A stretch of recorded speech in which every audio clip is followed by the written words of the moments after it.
Cabin mate 24 hours study hall and work space mobile app download చేసుకుని ఇప్పుడే మీ cabin book చేసుకోండి.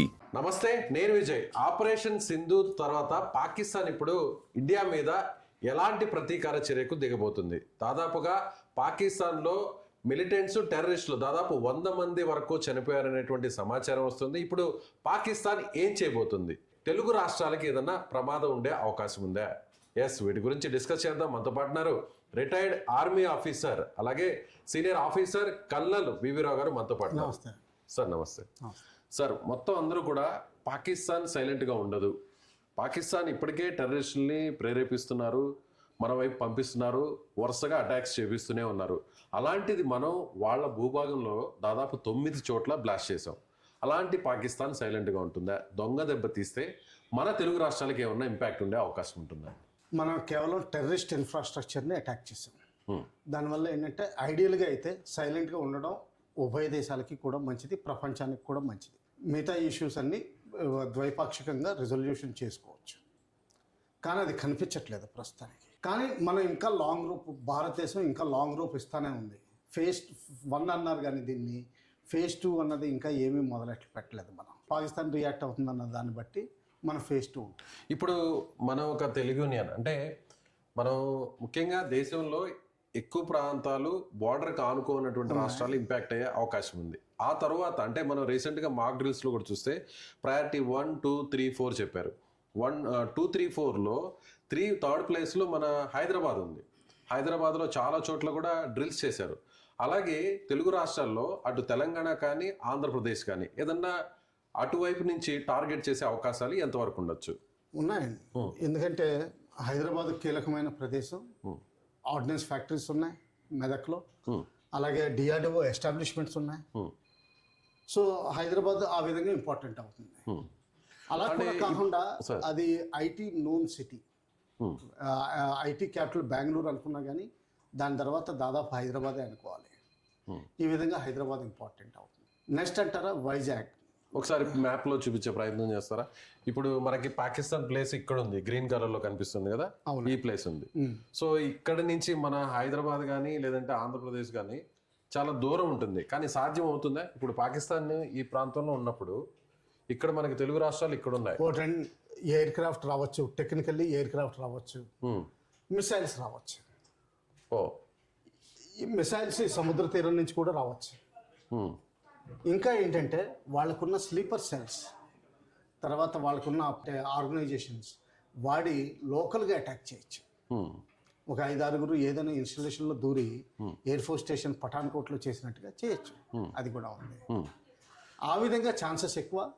Missile fire కొంచెం తక్కువ, ఎందుకంటే యాక్యురసీ అంత దొరకదు వాళ్ళకి. అంత లాంగ్ రేంజ్లో యాక్యురసీ దొరికే అవకాశం తక్కువ. తర్వాత ఎయిర్ క్రాఫ్ట్ వచ్చే అవకాశం తక్కువ, ఎందుకంటే బోల్డ్ అంత టెరిటరీ క్రాస్ చేసి మళ్ళీ తిరిగి వెళ్ళాలి. అంటే పాకిస్తాన్ నుంచి ఇటువైపు ఫైటర్ జెట్స్ రావాలంటే చాలా టైం పడుతుంది. తర్వాత వచ్చిన తర్వాత కేవలం వచ్చిన తర్వాత కూడా వెళ్ళాలి కదా. సో ఆ విధంగా కొంచెం ఛాన్సెస్ తక్కువ. సెకండ్ ఛాన్సెస్ మిసైల్స్, అది కొంచెం ప్రాబబిలిటీ ఎక్కువ.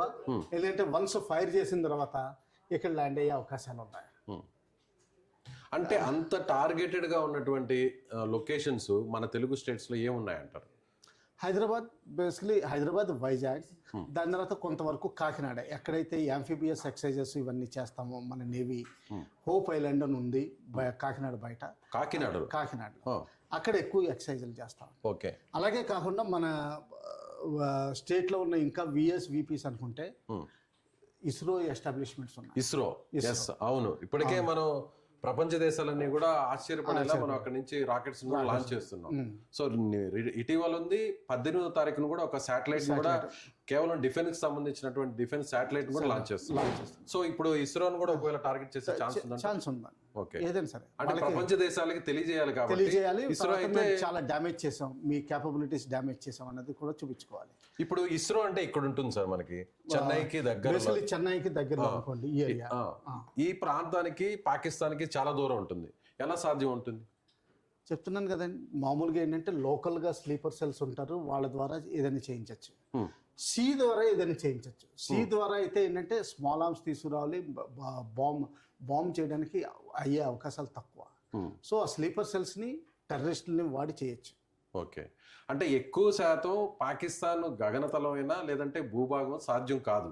ఒకవేళ మన తెలుగు రాష్ట్రాలను టార్గెట్ చేయాలంటే కేవలం సీ ద్వారానే టార్గెట్ చేయొచ్చు. సీ ద్వారానే టార్గెట్ చేయొచ్చు. అలాంటి వెపన్స్ వాళ్ళ దగ్గర ఉన్నాయా సీ నుంచి అటాక్ చేయడానికి? ఉన్నాయండి. అంటే ఏంటంటే బేసికలీ బాంబేలో ఎలా చేశారో ఓ చిన్న మెయిన్ బోట్లో వచ్చి ఒక చోట దిగిపోయి చిన్న బోట్స్ తీసుకుని షోర్కి వచ్చి డైరెక్ట్గా అటాక్ చేసే అవకాశం ఉంది. వాళ్ళు మెషిన్ గన్స్ ఇవన్నీ తీసుకురావచ్చు, సబ్మెరీన్ తీసుకురావచ్చు. వాళ్ళ దగ్గర సబ్మెరీన్స్ ఉన్నాయి. ఓకే, సబ్మెరీన్స్ నుంచి ఫైర్ చేయొచ్చు మిసైల్స్. అది ఇప్పుడు సబ్మెరీన్ అన్నారు సార్, ఈ ప్రాంతంలో పాకిస్తాన్ ఉంది, ఇప్పుడు ఈ ప్రాంతంలో ఉంది, మనం ఇంకొక మ్యాప్ లో చూపిద్దాం. ఈ ప్రాంతంలో ఉంది సబ్మెరీన్స్. ఇప్పుడు ఇటువైపు నుంచి మన తెలుగు రాష్ట్రాల వైపు రావాలంటే చాలా టైం పడుతుందండి. ఈ కరాచీ, బేసికలీ కరాచీ ఏరియా, ఉమరా ఈ ఏరియాలో ఉన్నాయి. ఇక్కడి నుంచి మొత్తం చుట్టూరు మన వెస్టర్న్ ఫ్లీట్ని క్రాస్ చేసి ఇలా రావాలి. కానీ అటు రావాలంటే టైం పడుతుంది కదా. టైం పడుతుందండి. లేకపోతే మనకేం తెలుసు, ఒకవేళ ఆల్రెడీ దాక్కుని కూడా ఉండొచ్చు 1971 వార్లో చేసినట్టు. అంటే ఇప్పుడు ఇంకొక డౌట్ కూడా ఏంటంటే చైనా కూడా సపోర్ట్ చేస్తుంది. చైనా కూడా ఆల్రెడీ కొన్ని సబ్మెరైన్స్ కూడా అరేబియన్ సీలోకి పంపించింది అని చెప్తున్నారు. కరాచీలో ఒకటి లీజ్కి ఇచ్చిందని కూడా రిపోర్ట్ ఉందండి. పాకిస్తాన్కి అద్దెకి ఇచ్చినట్టు. సో దానివల్ల కూడా కొంత ఇంపాక్ట్ ఉండే అవకాశం ఉంది. కానీ అది పాకిస్తాన్ మ్యాన్ పవరే వాడాలి, కానీ జనరల్గా వాళ్ళు రిస్ట్రిక్షన్స్ పెట్టుంటారు చైనాది వాడకూడదని.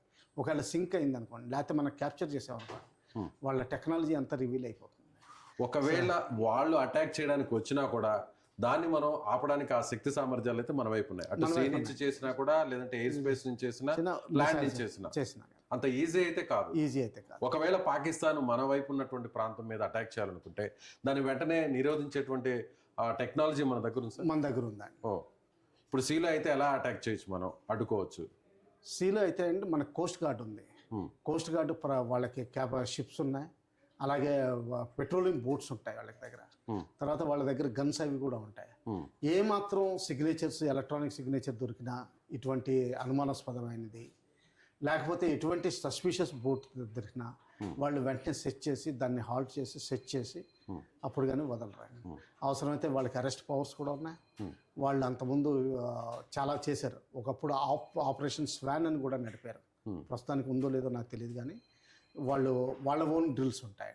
ఓకే, దానికి సపరేట్ ఫోర్స్ ఉంది.